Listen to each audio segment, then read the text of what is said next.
Hello everyone. अभी तक हमने कर लिया है एटॉमिक स्ट्रक्चर और इलेक्ट्रोकेमिस्ट्री। अभी हम करने जा रहे हैं लिक्विड स्टेट। ठीक है, तो इसका हम यूपीएससी के पर्सपेक्टिव से माइक्रो एनालिसिस करेंगे कि सिलेबस में क्या टॉपिक है और कैसे उनको पढ़ना है हमें। ठीक है, सिलेबस को अगर आप देखोगे उसमें 5 टॉपिक लिखे गए हैं। Kelvin equation, surface tension and surface energy, waiting and contact angle, interfacial tension and capillary action. अगर आप इसमें भी देखोगे ना तो ये किस चीज़ पे डिपेंड करते हैं, ये पूरा जो चैप्टर है कि कौन से फैक्टर्स पे ये चीज़ें डिपेंड करती है, इसी पे क्वेश्चंस आते हैं। पूरा अगर चैप्टर में देखोगे यही एक इंपॉर्टेंट थीम बन के आती है ओवरऑल अगर देखोगे तो। ठीक है, ये आईएफओएस में है नहीं और जियो केमिस्ट में भी ये नहीं है। एक और इसमें टॉपिक आता है विस्कोसिटी का, जो कि सिलेबस में मेंशन नहीं है लेकिन क्वेश्चंस पूछे गए थे। अगर आप CSC 2018 और उसके पहले के क्वेश्चन पेपर्स देखोगे तो। ठीक है, हमारा जो लेक्चर्स प्रिपेयर करने का या इसको समझाने का मेरा जो तरीका रहता है कि आपको पहले बेसिक्स का पता होना चाहिए, तो मैं पहले बेसिक्स के लिए बात करूंगा। ठीक है, liquid versus solid, liquid versus fluid, इसके बारे में आपको थोड़ा पता होना चाहिए। मोल कंसेप्ट ऑलरेडी हमने इलेक्ट्रोकेमिस्ट्री वाले चैप्टर में भी बताया था। मोल कंसेप्ट एक ऐसा टॉपिक है जो आपको इसमें through out the physical chemistry काम आएगा। फिर इसमें एक अच्छा जो है वो है यूनिट कन्वर्जन। यहाँ से ये काफ़ी इम्पोर्टेंट है। यहाँ पे आपको प्रेशर हो गया, डेंसिटी, मास, टेम्परेचर, ठीक है, एनर्जी और वॉल्यूम वाला जो फैक्ट है, इसमें आपको हर चीज़ का इंटर कन्वर्जन आना चाहिए। जैसे मान लो कि आपको प्रेशर जो है 1 एटमॉस्फेयर प्रेशर दे रखा है, या आपको टॉर में प्रेशर दे रखा है, या आपको डाइन में प्रेशर दे रखा है, तो सब चीज़ों का इंटर कन्वर्जन मतलब एक प्रेशर की यूनिट का दूसरी प्रेशर की यूनिट में कन्वर्जन आपको पता होना चाहिए, और उसकी जो स्टैंडर्ड वैल्यूज़ है वो पता होनी चाहिए। अदरवाइज़ क्या है, एग्ज़ाम में कभी कभी जो है प्रॉब्लम्स हो सकती है। फिर आता है अपना डायमेंशन का। ये जो चीज़ें हैं ये आपने अगर बायोलॉजी वाले स्टूडेंट्स हैं तो उन्होंने नहीं पढ़ी होती है, तो क्लास 12th में या फिर 11th में फिजिक्स में एनसीईआरटी जो होती है, ये 11th या 12th कोई सा भी हो सकता है, एक बार चेक कर लेना। फिजिक्स की जो एनसीईआरटी है उसमें बेसिक पता करना होता है कि डायमेंशंस क्या क्या क्या होती है और कैसे लिखते हैं। ठीक है, फिर वेपर प्रेशर, इसका कंसेप्ट ये ऑलरेडी आगे हमने बहुत डिटेल में इसको बताया गया है। ठीक है, फिर इसमें है कंसेप्ट ऑफ एक्यूट और ऑब्ट्यूस एंगल, तो ये पता होना चाहिए कि कब हम ऑब्ट्यूस और एक्यूट एंगल ले रहे हैं। ठीक है, फिर एक आता है फेज ट्रांजिशन का, तो ये फेज इक्विलिब्रिया वाला जो हम कंसेप्ट पढ़ते हैं, हम चैप्टर पढ़ते हैं, उसी में अपना फेज जो डायग्राम्स होते हैं या जो फेज का ट्रांजिशन होता है ये हमें पता होना चाहिए। फिर आता है अपना यूज़ ऑफ लॉग और एलन कंसेप्ट, तो लॉग को एलन में कैसे कन्वर्ट करते हैं, उसमें क्या एड ऑन होता है, वो ये चीज़ें पता होनी चाहिए। अगर ऐसा कंसेप्ट है जिसमें आपने कहीं पे अगर एलन का कंसेप्ट लिया है फॉर्मूला में, तो आपको पता होना चाहिए कि वो एलन के कंसेप्ट के बाद फॉर्मूला बन के कैसे निकलता है। दोनों का आपको केयरफुली यूज करना आना चाहिए। इसमें अगर थोड़ा बहुत भी डाउट हुआ तो ये कन्फ्यूजन कर सकता है रियल एग्ज़ाम में। फिर एक अपना होता है normal versus standard boiling point, या फिर इसको टेम्परेचर बोल देते हैं, तो ये पता होना चाहिए ये क्या चीज़ें होती है। इसके बाद विस्कोसिटी, इसका जनरली जो है एप्लीकेशन पार्ट्स आता है। ठीक है, ये हमारे वैसे सिलेबस में है नहीं लेकिन क्वेश्चंस पूछे जा रहे हैं, क्योंकि इसमें होता है क्या है, ये गैसियस स्टेट से जो है कंसेप्ट उठाते हैं। ठीक है, टेम्परेचर डिपेंडेंस का। ठीक है, और वहाँ से फिर इसको लिंक करते हैं कि लिक्विड्स जो होते हैं वो उनकी विस्कोसिटी कम होती है, ज़्यादा होती है, तो इससे कंसेप्ट उठाया जाता है और उनको कंपैरिजन करवा के क्वेश्चन पूछ लेते हैं। तो वो अगर आपने प्रिपेयर कर रखा है तब तो ठीक है, अदरवाइज रियल एग्ज़ाम में दोनों चीज़ों को इंटरलिंक करना ये काफ़ी टफ है, और अगर आपने पहले से प्रिपेयर नहीं किया है तो आंसर आप नहीं लिख पाओगे। फिर अपने जो इस साल जो अपना 2025 में क्वेश्चन पेपर आया था उसमें कुछ कंसेप्ट आए थे, जो लाइक सुपर कूल्ड लिक्विड और सुपर हीटेड लिक्विड क्या होते हैं, ये एक बार थोड़ा आप देख लेना। ठीक है, क्योंकि ये चीज़ें पता होनी चाहिए। जैसे कंडक्टिविटी होती है, अब कंडक्टिविटी में बहुत लोग होते हैं सिंपल कंडक्टिविटी पढ़ के जाते हैं। सुपर कंडक्टिविटी क्या होती है, कौन से मेटल्स जो होते हैं वो सुपर कंडक्टर की तरह बिहेव करते हैं। ठीक है, तो वो थोड़ा बहुत आइडिया होगा तो वो आपके लिए हो सकता है कहीं ना कहीं काम आए। अब हमारा जो एग्ज़ाम पॉइंट ऑफ व्यू से जो आता है वो है अपना वेपर प्रेशर। ठीक है, वेपर प्रेशर में जनरली कंसेप्ट, ठीक है, और इसमें इसका टेम्परेचर का डिपेंडेंस और न्यूमेरिकल्स, ज़्यादातर यहाँ से क्वेश्चंस आते हैं, टेम्परेचर डिपेंडेंस और न्यूमेरिकल पोर्शन। ठीक है, टेम्परेचर डिपेंडेंस में इसमें दो इक्वेशन होती है, एक क्लैपेरॉन इक्वेशन होती है, एक क्लासियस क्लैपेरॉन इक्वेशन होती है। दोनों के फॉर्मूला प्लस इनके यूज़, कब इनको अप्लाई करना है मैंने लिख दिया। कोई भी फेस ट्रांजिशन हो उसके लिए क्लैपेरॉन हो सकता है, लेकिन ज़्यादातर हम वेपराइजेशन और सब्लिमेशन वाला जो कंसेप्ट होता है उसी के लिए हम क्लासियस क्लैपेरॉन इक्वेशन यूज़ करते हैं। स्पेशली अगर हम वेपराइजेशन की बात करें तो ये वाला क्लासियस क्लैपेरॉन इक्वेशन यूज़ होता है।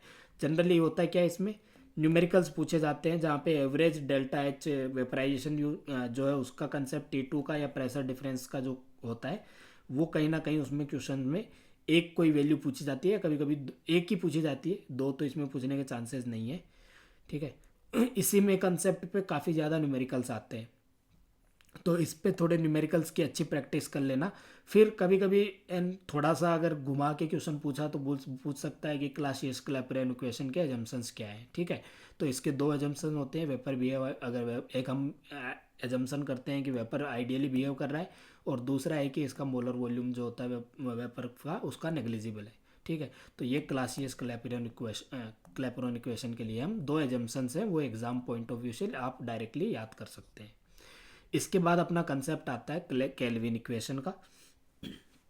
केल्विन इक्वेशन में जो है इसका सिग्निफिकेंस या पर्पज क्या है। ठीक है, उसके बाद इसके डेरिवेशन जो है वो पूरा डेरिवेशन जो होता है फॉर्मूला हमेशा भी जब भी किसी चीज़ का आप डेरिवेशन या फॉर्मूला याद करते हैं तो उसके जो फाइनल रिजल्ट आते हैं वहाँ पे आपको डायग्राम्स जो भी बनते हैं, फिजिकल ग्राफ्स बनते हैं, उनका अलग अलग टाइप के क्या क्या ग्राफ बन सकते हैं उनका पूरा आपको नॉलेज होना चाहिए, क्योंकि कभी कभी डायरेक्टली रिलेशन पूछ लिया जाता है। बहुत कम पूछते हैं इसमें, केमिस्ट्री में, फिजिक्स में ज़्यादा चलता है, बट स्टिल मैं बोलूँगा कि डायग्राम्स पे आपका फोकस होना चाहिए, क्योंकि कभी भी ये चीज़ें एक मेजर पोर्शन किसी भी क्वेश्चन का बन के पूछी जा सकती है। फिर ठीक है, इसमें भी हमारा एक जो होता है लॉग और एलन वाला फॉर्म होता है, या जो नॉर्मल फॉर्म होता है, एक इंटीग्रेटेड फॉर्म होता है।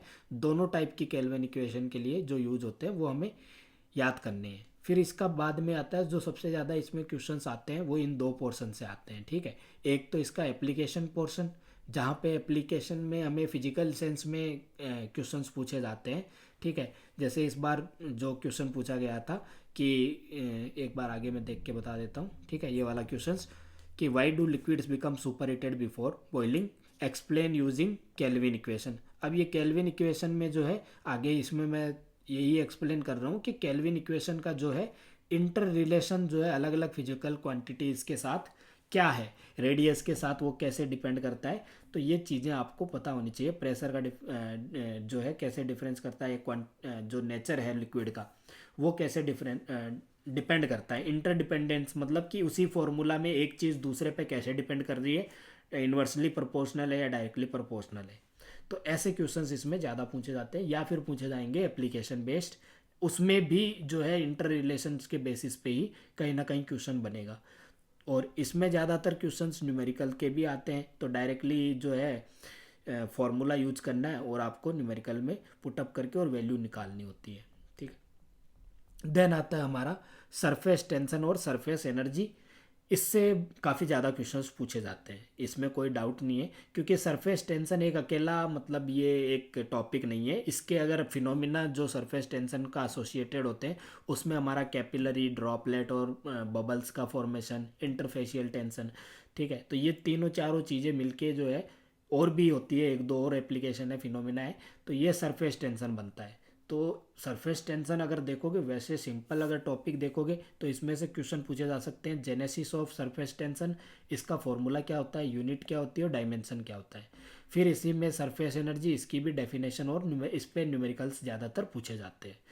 तो इस पर्टिकुलर टॉपिक पे ज़्यादा क्वेश्चंस नहीं है, लेकिन इसके एप्लीकेशन बेस्ड जैसे कैपिलरी ट्यूब होता है, कैपिलरी ट्यूब में हमें पता होना चाहिए कि कितना टाइप के फोर्सेस जो हैं वो लिक्विड सरफेस पे एक्ट होते हैं। एक होता है कोहेसिव, एक होता है एडेसिव। ठीक है, तो इनका कंसेप्ट पता होना चाहिए। फिर है अपना heat measurement formula, height measurement का क्या फार्मूला है, वो हमारा जो फार्मूला कैपिलरी में आता है उसमें सिंगल लिक्विड के लिए भी पूछा जा सकता है और डबल के लिए भी कंपैरिजन करवा के भी हाइट पूछ सकते हैं। फिर एंगल ऑफ कांटेक्ट आता है, इसमें ज़्यादातर ये क्वेश्चन पूछा जाता है कि कौन से फैक्टर्स पे ये डिपेंड करता है। ठीक है, डायरेक्ट क्वेश्चन अलग से नहीं पूछते हैं, बट इसका जो है एप्लीकेशन बेस्ड क्वेश्चन जो है न्यूमेरिकल फॉर्म में आता है, नहीं तो इसका डायग्राम बनवा के भी एंगल ऑफ कांटेक्ट दो अलग अलग लिक्विड्स के लिए पूछा जाता है, या फिर इनमें पूछा जाएगा कि किन फैक्टर्स पे ये डिपेंड करता है। फिर आता है अपना कंसेप्ट ऑफ वेटिंग और ड्राइंग लिक्विड का। तो वो भी जनरल एक कंसेप्ट है, इसमें भी डायग्राम्स बनते हैं। तो ये भी डायग्राम वाला जो है हमें पोर्शन थोड़ा इसमें लिक्विड स्टेट में थोड़ा ध्यान रखना, न्यूमेरिकल में भी अगर पॉसिबल हो तो थोड़ा बहुत कहीं ना कहीं थोड़ा डायग्राम दिखा दो कि ये हमारी कैपिलरी है, इसका रेडियस ये है, ऐसे करके थोड़ा नीट बनाना है। बहुत ही ऐसे नहीं बनाना है कि कुछ भी ना समझ आए, तो वो वाले काम नहीं करना है कि कुछ भी बना के आ गए। थोड़ा उसको प्रेजेंटेशन थोड़ा अच्छा करना है डायग्राम का, वो डायग्राम की तरह दिखना चाहिए। ज़्यादातर बहुत लोग गलतियां करते हैं इसमें, वो डायग्राम बना के आ जाते हैं। और एक और चीज़, जब आप डायग्राम बना रहे हो तो जब आप उसको लेबल कर रहे हो तो यहाँ पे नीचे ना फिगर या फिर डायग्राम या फिर कुछ भी लिख के वो आपको थोड़ा उसमें बॉक्स कर देना है कि ये मेरा जो डायग्राम बनाया है ये मेरा इस चीज़ का है, सो दैट एग्जामिनर को थोड़ा इजी रहे समझने में और उसको थोड़ा डिफरेंशिएशन हो जाए। फिर इसको डेरिवेशन जो होता है कैपिलरी ट्यूब के लिए, ठीक है, वो डेरिवेशन हमें पता होना चाहिए। एक्सपेरिमेंटल सेटअप जो लैब मेथड है उसका जो एक्सपेरिमेंटल सेटअप है वो क्या है, क्या क्या उसमें चीज़ें होती है, कैसे हम मेज़र करते हैं, ये वाला। और डायग्राम्स तो मैंने बता दिया, इसमें जितनी भी चीज़ें होती है आपको सबका डायग्राम थोड़ा बहुत पता होना चाहिए। देन इसमें आता है ड्रॉपलेट फॉर्मेशन का और बबल फॉर्मेशन का। तो इसमें एक लाप्लास इक्वेशन होता है, एक यंग लाप्लास इक्वेशन होता है। इन दोनों का अलग अलग क्या सिग्निफिकेंस है, उस पर एक न्यूमेरिकल्स आ रहे हैं आजकल। पहले इसमें इतने ज़्यादा न्यूमेरिकल नहीं थे, लेकिन आजकल क्योंकि ये टॉपिक जो है ना ये फिजिक्स से भी रिलेट करता है, ठीक है। तो होता क्या है कि इंजीनियरिंग की या फिजिक्स की जो बुक्स होती है वहाँ से कुछ ना कुछ रैंडम क्वेश्चन उठा के फिर यहाँ पे इन इक्वेशंस का कुछ ना कुछ सिग्निफिकेंस या रिलेशन पूछ लेते हैं। फिर रेडियस ऑफ ड्रॉपलेट्स पे स्मॉल जो रेडियस है उसका क्या ड्रॉपलेट है, और अगर कोएलस होके बिग अगर रेडियस बन ड्रॉपलेट बन रही है तो उसका जो है वो रेडियस क्या होगा, ये ज़्यादा क्वेश्चन पूछे जाते हैं आजकल। इस पे फोकस थोड़ा ज़्यादा है कि रेडियस ऑफ ड्रॉपलेट निकालने वाला। और उसमें आगे एक और आता है कि नंबर ऑफ वाटर मोलिक्यूल्स कितने बने, तो वो भी पूछा जाता है। बट इसमें सबसे ज़्यादा क्वेश्चन पूछने की चांसेस है रेडियस ऑफ ड्रॉपलेट वाले के लिए। इंटरफेशियल टेंशन मैं बोलूँगा कि आने वाले टाइम में इस पे टॉपिक पे क्वेश्चंस आएंगे। इस बार भी नहीं आया, लेकिन नेक्स्ट ईयर बहुत ज़्यादा प्रोबेबिलिटी है कि इस पे क्वेश्चंस आए। मतलब 2026 का जो भी यूपीएससी दे रहा है उसके लिए ये टॉपिक इम्पोर्टेंट ऑटोमेटिकली हो जाता है, क्योंकि इससे क्वेश्चंस बहुत कम बन रहे हैं और बहुत कम पूछे जाते हैं। तो अल्टीमेटली होता है क्या है कि जब 3-4 साल हो जाते हैं तो यूपीएससी कहीं ना कहीं क्वेश्चन बनाना ऐसे टॉपिक से कर स्टार्ट कर देता है जो वो उन्होंने टच भी नहीं किया है। तो इस पे क्या है, इसका कंसेप्ट और एप्लीकेशन, स्पेशली एप्लीकेशन पार्ट से ही क्वेश्चन पूछे जाने की प्रोबेबिलिटी सबसे ज़्यादा होती है। तो फिजिकल में थोड़ा ये रहता है कि एप्लीकेशन बेस्ड क्वेश्चंस पूछने के चांसेस रहते हैं। इधर न्यूमेरिकल जो पूछेंगे वो फार्मूला पे पूछ लेंगे, नहीं तो एप्लीकेशन बेस्ड क्वेश्चन पूछे जाएंगे कि इसका इसके साथ क्या रिलेशन है, किस पे डिपेंड करता है। तो ये जो टॉपिक है अगर 2026 में भी नहीं आया तो 2027 के लिए ये ऑटोमेटिकली इम्पोर्टेंट हो जाएगा। फिर ये वाला जो है temperature dependence of surface tension generally नहीं पूछा जाता है, बट याद होना चाहिए कि क्या इसमें रिलेशन आता है। फिर इन्हीं का एक निकल के आता है पैराकोर। तो पैराकोर का जो है यहाँ पे ये एक सिंपल सा स्टेटमेंट पूछ सकते हैं, it is dependent on temperature और नॉट, ठीक है। तो टेम्परेचर इंडिपेंडेंट क्वांटिटी होती है ये, ठीक है। डेफिनेशन क्या है इसकी, फिजिकल सिग्निफिकेंस। तो फिजिकल सिग्निफिकेंस मैंने लिख के दे दिया है, बुक्स में जनरली नहीं मिलता है, तो आप फिजिकल सिग्निफिकेंस इसका लिख के अपना यहाँ से लिख के अपने नोट्स में ऐड कर सकते हो। फिर इसका फॉर्मूला क्या होता है, एसआई यूनिट क्या होती है, डायमेंशन क्या होती है। ये जनरली मतलब मेरा मानना है कि फिजिकल में यही रहता है एक कॉमन। जो ये वाली चीज़ें हैं आजकल बंद हो गई है, मतलब ये मैं देख रहा हूँ कि एसआई यूनिट और डायमेंशंस नहीं पूछी जा रही है, एप्लीकेशन बेस्ड क्वेश्चन ज़्यादा पूछे जा रहे हैं।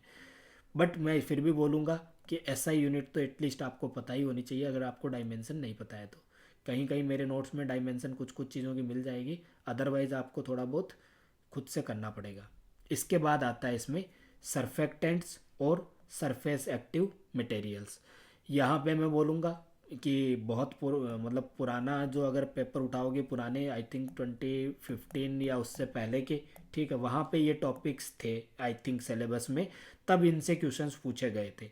बट अभी के टाइम में इनसे क्वेश्चंस नहीं पूछे जा रहे हैं। फिर भी थोड़ा बहुत इसका जो PYQs है उसको आप चेक करना, वहाँ से थोड़ा बहुत कि कैसे क्वेश्चंस बन सकते हैं। इसके बाद एक अपना आता है कंसेप्ट सॉप एंड डिटर्जेंट वाला, ठीक है, वो भी आप एक बार के लिए देखना, ठीक है, उसके लिए कैसे जो है डिपेंडेंट होती है चीज़ें सरफेस टेंशन पे। फाइनली अगर मैं देखूं तो अगर सोर्सेज की बात करें इसमें, जो मेरे नोट्स हैं वो मोर देन मुझे लगता है कि सफिशिएंट है, उसमें से बाहर चीज़ें नहीं रहती है। वैसे तो क्योंकि ये इंटरलिंकेज रहता है फिजिक्स से, तो कुछ ना कुछ अलग क्वेश्चन पूछ सकते हैं। जैसे एक बार पता नहीं क्या ही क्वेश्चन पूछा कि ग्रेविटी का इफेक्ट पूछ लिया था किसी लिक्विड के सरफेस पे। तो पॉसिबिलिटी रहती है कि फिजिक्स से रिलेट कर सकते हैं। बट स्टिल मैं बोलूँगा आपका कोर जो है वो नोट्स होना चाहिए। मेरे वाले नोट्स में चीज़ें, अगर आपको कोई और नोट्स भी मिलता है उसमें से बस आपको एड ऑन क्या करना है कि कहीं से आपको कोई एग्जांपल मिला, लाइक एटकिंस में आपने देखा कि केल्विन इक्वेशन के कुछ एग्जांपल दे रखे हैं, ठीक है, केल्विन इक्वेशन के फिजिकल सिग्निफिकेंस के कुछ एग्जांपल दे रखे हैं। तो इस बार जो क्वेश्चन पूछा था वो भी एटकिंस में अच्छे से दिया हुआ है, और उसमें एक दो और एग्जांपल हैं। तो आप उन एग्जांपल्स को अपने नोट्स में इंक्लूड करना। एटकिंस को मैं बोलूँगा कि एंड टू एंड नहीं पढ़ना है, जहाँ जहाँ मेरे नोट्स में कुछ कमी रहती है और एटकिंस में कुछ एग्जांपल्स या एप्लीकेशन बेस्ड कुछ एग्जांपल आपको ज़्यादा मिलते हैं, तो वहाँ से आप थ्योरी और उसका जो है एटकिंस का यूज कर सकते हैं, और न्यूमेरिकल भी एटकिंस के देखने हैं। स्पेशली मैं बोलूँगा 8th एडिशन जो है उसका तो आपको देखना है, क्योंकि इसके क्या है ना, सॉल्यूशन मैनुअल अवेलेबल है। इसका एक स्टूडेंट सॉल्यूशन मैनुअल आता है और एक इंस्ट्रक्टर सॉल्यूशन मैनुअल आता है। तो इसमें जो है एक्सरसाइज जिसमें इसमें होता है क्या है, जैसे 25 नंबर का क्वेश्चन है तो उसको दो पार्ट में डिवाइड किया है, एक में ए होगा एक में बी होगा, मतलब 25A और 25B। तो जो ए वाला है वो स्टूडेंट सॉल्यूशन मैनुअल में मिलते हैं, जो भी ए वाले होते हैं, और बी वाले जो है वो इंस्ट्रक्टर सॉल्यूशन मैनुअल में मिल जाते हैं, आंसर्स जो होते हैं उनके प्रॉपर सॉल्व करके। गुरदीप राज की बुक से भी क्वेश्चंस आते हैं, अच्छे क्वेश्चंस आते हैं, वहाँ से भी काफ़ी मतलब चांसेस हैं कि आपको न्यूमेरिकल वापस वहीं से मिल जाए। तो करना है क्या है कि गुरदीप राज की बुक उठानी है, जो जो PYQ उसके मैंने इधर डाल रखे हैं उनमें से जो बच गए हैं उनकी थोड़ी प्रैक्टिस करना, हमेशा यही करना है। जो गुरदीप राज की बुक में जो PYQ में क्वेश्चन आ गया है, ठीक है, कहीं ना कहीं IFS में या फिर UPSC में, कहीं ना कहीं CSE में पूछ लिया है, उस क्वेश्चन को आप थोड़ा एक बार के लिए प्रैक्टिस के लिए देख सकते हो। बाकी जो क्वेश्चंस बचे होते हैं उन पे थोड़ा ज़्यादा फोकस करके उनको थोड़ा एग्जाम पॉइंट ऑफ व्यू से लिखने की थोड़ा कोशिश कर सकते हैं, तो गुरदीप राज से न्यूमेरिकल हो जाएंगे। इन सोर्सेज के अलावा कहीं पे भी भटकने की ज़रूरत नहीं है। PSP देखना चाहो देख सकते हो, KL कपूर देखना चाहो देख सकते हो, बट मैं बोलूँगा ये ज़रूरत नहीं है अगर आपने नोट्स बहुत अच्छे से किए हैं और इन दो बुक्स के न्यूमेरिकल अगर आपने लगा लिए हैं। तो लिक्विड स्टेट में मेरे अकॉर्डिंग इन चीज़ों से बाहर चीज़ें नहीं जाएगी, अगर जाएगी तो वो ऐसी चीज़ होगी कि वो आपको देन एंड देयर एग्ज़ाम में ही सॉल्व करना है और उसका आंसर निकालना है। इसके आगे मैंने पूरे जो है न्यूमेरिकल्स जो भी आए हुए हैं इसमें CSE में जितने भी आए हुए हैं उनका सबका ये बना रखा है, तो ये PDF में ग्रुप में शेयर कर दूंगा, ठीक है। आपको अगर ये चीज़ें अच्छी लगती है तो आप यूट्यूब पे मुझे एक बार कमेंट सेक्शन में बता सकते हैं, मैं नेक्स्ट टाइम जो है अगर कुछ इम्प्रूवमेंट चाहिए वो भी बता देना, तो उस चीज़ को भी इंक्लूड कर लेंगे। और अदरवाइज़ हम यही काम करते रहेंगे और पूरा एक बार जो है UPSC केमिस्ट्री ऑप्शनल के लिए एक बार एक एक चैप्टर को लेके पूरा अच्छे से ऐसा एनालिसिस करके दे देंगे, सो दैट जितने भी लोग प्रिपेयर कर रहे हैं उनको आने वाले टाइम में ना ये डर ना रहे कि यार केमिस्ट्री को पढ़ना कैसे है और क्या क्या पढ़ना है क्या छोड़ना है, ठीक है। So thank you very much.